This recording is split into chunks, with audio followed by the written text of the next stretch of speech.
Cherry Darongal po, Blessed Movement. Sa ibang perspektibo ko nung sasabihin to, alam na natin na mayaman ko sa marine life and everything, oil, and sinabi ko pa rin, no? Anyway, alam niyo yung pagkatao, alam niyo nagbayad ka sa jeep, tapos may kulang na 2 piso o 5 piso o piso. Nawalan ka, hindi dahil yun sa piso. Pero alam mo may nawala sa'yo. Di ba? Parang may something eh. Di ba pag kami nawala? Parang gano'n din. No? Tayo, nag-file po tayo ng case noong 2013 and 2016. At sinabi po ang pinakapakot po kasi dito ng ating bansa sa ngayon para malino sa atin, ay ang ating constitution at ang international law. Hindi dahil mayaman ka, siguro kahit walang laman yung lugar na yan, dahil may karapatan tayo dyan, may sovereignty tayo dyan, ibig sabihin, may power tayo over that, ay dapat natin ipaglaban. Hindi dahil may mapapakinabang lang tayo. Yun po ang ituro natin sa ating mga, kasi inilalaban po dito ng China, kasi ano po yan eh, kasi ang nilalaban po ng China ay kanila yan China Sea. Hindi natin ninanakaw o kinukuha ang China Sea. Kurot lang. Dahil sa international law, ay may karapatan po tayo sa exclusive economic zone na sinasabi.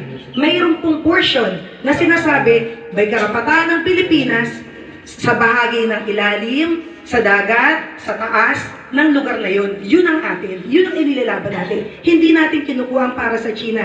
Ang kinukuha natin ay ang para sa Pilipinas nang naaayon sa international law, nang naaayon sa Article 1 din ng Constitution, which is our national territory. Yun po ang ituro natin sa ating mga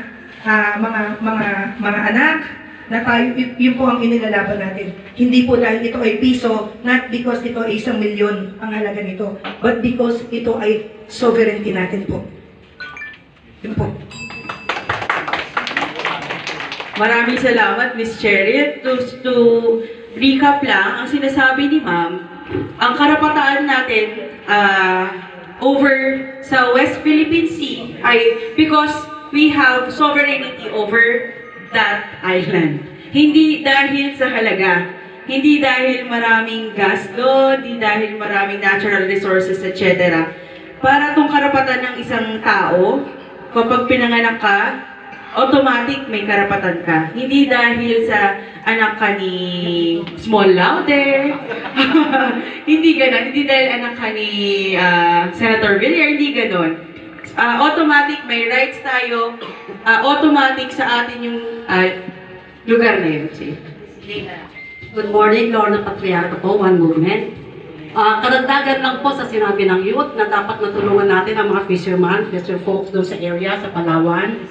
Bilang isa po ako sa Pamalakayan, mga grupo po ito ng mga fishermen sa Palawan at exporter po ng mga rail products.